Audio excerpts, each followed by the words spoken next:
Good evening. My name is Doug Chadwick. I'm the president of the New York Society of Model Engineers here in Carlstadt, New Jersey. This is our 100th year in operation. We've been in several, we started in New York City, of course. We've been in several places. This is our 7th location.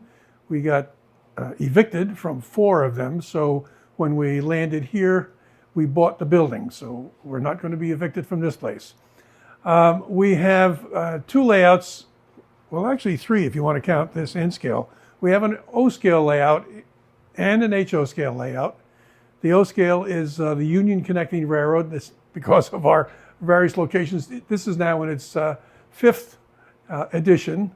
The HO scale layout has only been in 4 of our locations, but we've replaced it twice here, so it's now in the 4th edition. We have about 45, maybe 50 members, and we have pretty reasonable dues.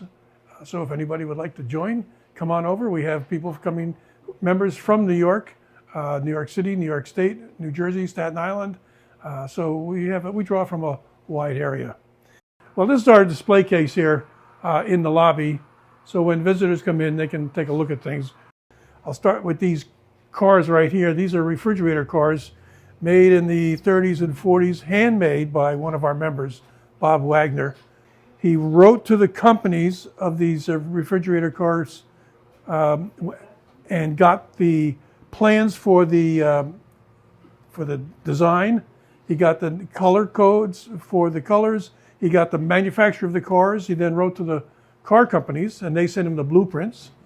He wrote to DuPont, who supplied him with paint chips for the cars that they gave to the original, and he built these by hand, including painting all these things by hand. These are not decals.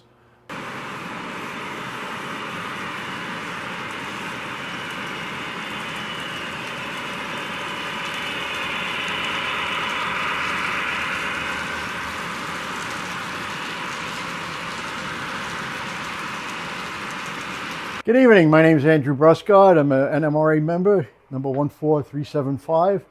Been a member since 1960. I've also been a member of the New York Society since 1960. It was one of the first things I did when I got out of college. I came here and joined the society. I've seen quite a number of changes here. Doug just mentioned earlier that we've had 2 different HO gauge layouts here. We've had the main layout of the O scale, which is basically what was built in the 50s. It's been added to. We've added yards and more trackage to it, but it's been added to. The same thing goes for the HO layout. The HO layout over the years has been added to and changed. Like I said, we had 2 layouts. This has been the 2nd one. But we still, because we rely on the public to come in, pay a couple of dollars at the door. That's one of our main sources of income. As Doug said, we own this building. We have a lot of things going on here that we have repairs and stuff. One of the things we've been fighting now for 10, 12 years is that we are still being charged taxes for the property, even though the building itself is classified as a museum. And then we have that classification from the state of New Jersey.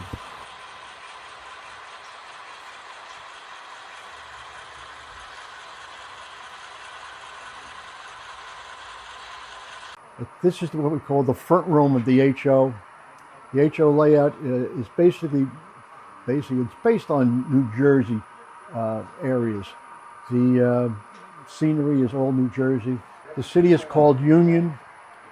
The main station, it's about halfway between the ends of the layout. We start on the HO layout down below in a hidden storage facility that has 12 tracks to it. Each track can hold up to 3 15-foot trains. We put 30-foot train in and a 15-foot, and we can do a 45-foot train. Any member can bring in any kind of a train he wants, as long as it passes an inspection of equipment. We run anything. Members can go anything, which makes it very interesting for the public to have all these different trains coming in. We start off in the exhibitions with just, like I said, just running trains one right after another, and We do that also on the O-scale layout. It's basically, as you can see, these are dioramas. They're deep dioramas. If you're looking right now, we're looking at the O-scale diorama. It's going back almost 20 feet to the mountains in the back there. All those mountains are flat on the wall. They're hand painted. Some of them are hand painted. Some of them are hand painted, but then they add lighting to it to build it up a little bit to give it a little bit of depth. But that background is only about 3 inches deep. We did have operating catenary a long time ago when we had outside third rail on the O-scale layout. The catenary started breaking down. It's been rebuilt by one of our members who is a New Haven fanatic, and it's New Haven A-frame catenary. The train you see coming out right now is 40 cars of Atlas reefers, the different Atlas reefers. As Doug was pointing out in the lobby, the Atlas reefers were originally copied from the cars that we had here. We have all the drawings for them that Bob Wagner, who built the cars, and we supplied them to Athearn. That started their collection of reefers. It's really progressed. I think Atlas now has over 1,000 different reefers in HO and O scale that they've gotten plans for from different locations. But we gave them about the first 50 sets of plans. The tail signs were sort of a gift from the Lackawanna Railroad. When I say sort of, when we were down in the Hoboken terminal, and William White, who is one of our benefactors, he decided he was going to leave the Lackawanna Railroad and went to the New York Central. A couple of months later, we got told, gentlemen, we don't need you here anymore. And that's one of the places we got thrown out of that Doug was talking about earlier. We were lucky enough to find a location out here. It's only 8 miles from New York City by the Holland Tunnel. We're a quarter of a mile from MetLife Stadium, which is where the Giants and Jets play and whatnot. We came out here in '55. We've been here ever since. Down this way. Now, the building is separated into 2 rooms. When the building was purchased, it was a small warehouse for magazines. They supplied magazines to the newsstands in New York City. When we came in, we took it over. One of the first things we did was we had to lay a floor in here. This was all dirt one time.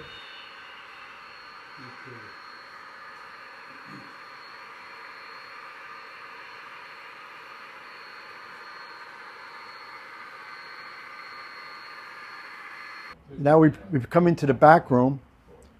The HO gauge again is a diorama. It's built in 5 levels back here. You can see it, a lower level, middle level, it goes up. The highest level on the railroad in the back room is the coal mine that's up there. The coal branch comes off of the main line, and it's a separate branch off the main line. There's 2 coal mines on the layout right now. There's one here and there's one in the front room around the other side.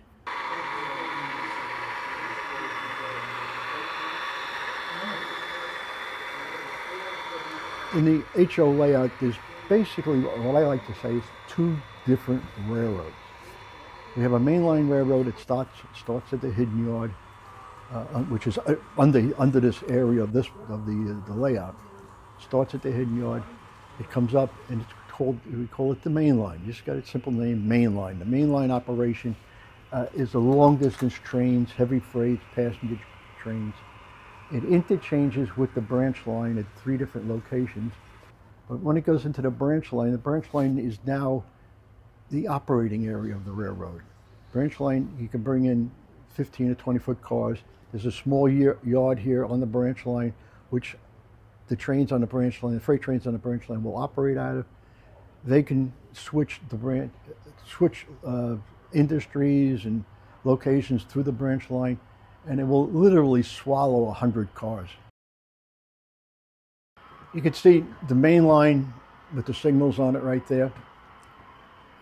To the left of it is the branch line, and here again, all little industries around on the branch line where you can lose those cars if you want.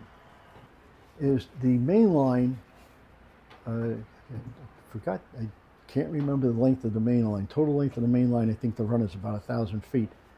But there's 6 different signaling systems used on the main line. Right straight ahead, you have the most modern ones, which are the Darth Vader type signals.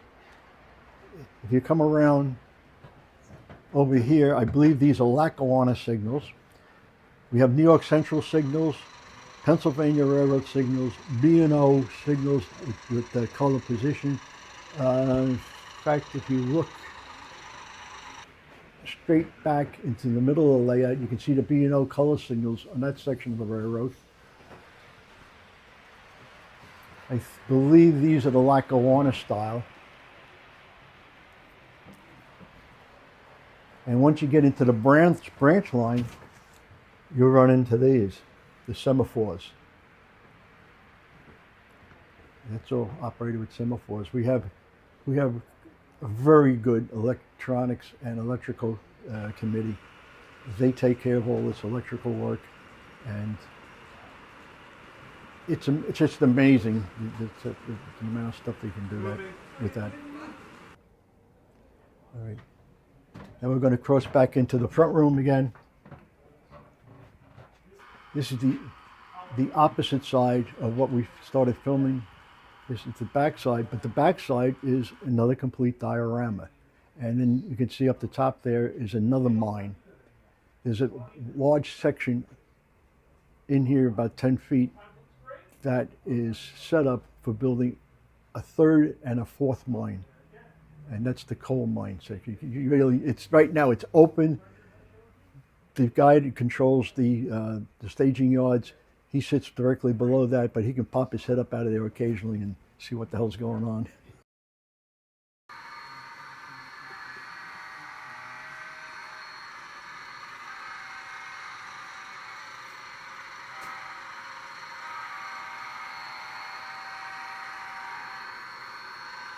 We've gotten around the HO layout, and now we're back looking over the yards. We have a operating hump yard that comes down through the middle of the freight yard. The city over there is a main passenger terminal area.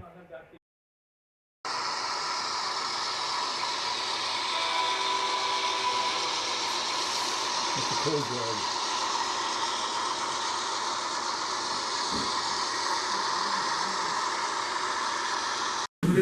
Organization 1963 as a junior, as a teenager. Okay.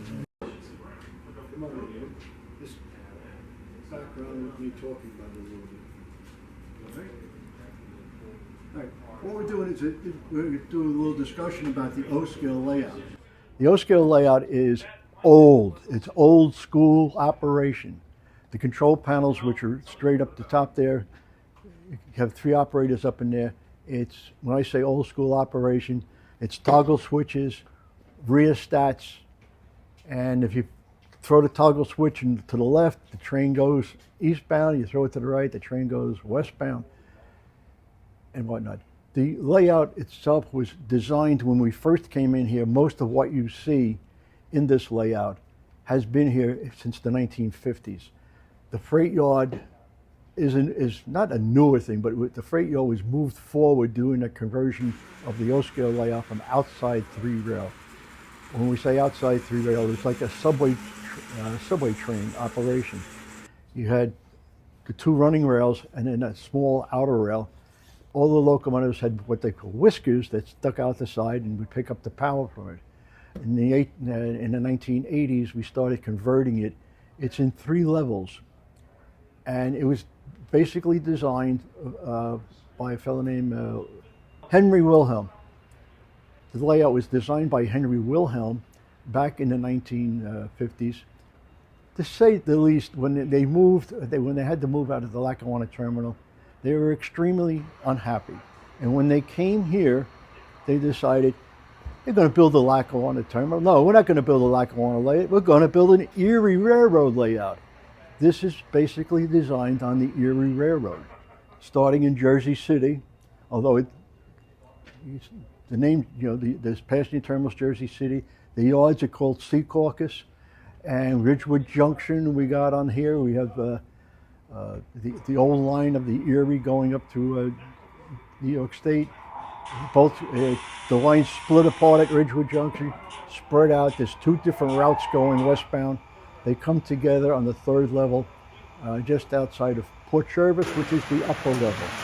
of the layout. I've never seen these switches slip before. They actually work.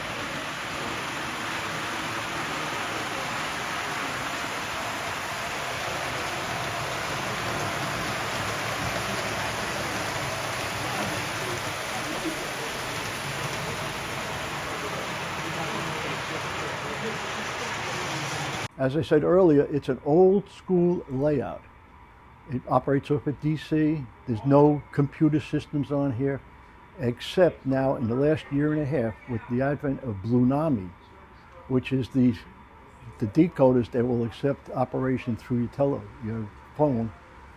We now have a number of locomotives on the layout that operate on Bluenami. The only thing is that we can't operate. Well, we can. If you've got a really, really good operator, you can operate both systems at the same time. The reason we can get away with that is, so we have about, like I said, I think we're up to more than a dozen locomotives that will operate on Bluenami, and we'll probably run one or two of those later on with the sound systems in them because they're amazing. We have a pretty extensive trolley system on the layout. This trolley system was built about 50 years ago, and over the last 5 years, the wire was literally breaking apart because it had stretched out, and the solder used back in those days was eating up the wire. And we've been rewiring it and whatnot. When we started doing this, we found out that the city section was wired for all kinds of stopping blocks. The guys who built it are long gone and past. Nobody ever told the younger crowd, and right now the younger crowd that's operating on this is me, and I'm going to be 80. So I didn't even know about this until we started rebuilding it. But if anybody out there is watching, we're looking for some trolley guys to help us out a little bit. We need trolley track layers, and we need a couple of guys who can work with the overhead catenary, overhead wire.